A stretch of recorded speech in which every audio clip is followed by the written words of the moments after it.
we're increasing the scaling of your bleed to crit damage, and then also your bleed damage when you overpower an enemy is going up significantly. Yeah, that's huge. Yeah, so now when you overpower and get that AoE bloodburst, it's actually going to do quite a bit of chunky damage, we're hoping.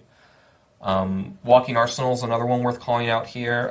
We heard some feedback that, it's really hard to keep up all 3 of your weapon types when you're doing Walking Arsenal.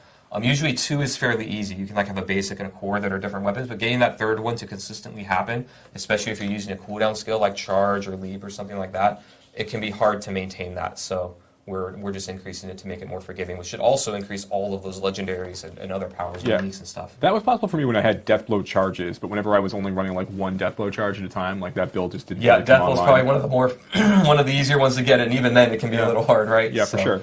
This is great. It opens up a lot. Yeah. So next, let's talk legendaries. Let me see. One of them, the aspect of Unrelenting Fury here, is one worth calling out, where again you're going to get a benefit when hitting bosses, so now it's useful in a part of the game that it wasn't used in at all. Another one is the aspect of, or 2 Earthquake aspects there at the bottom, Buokathos and Earthquake.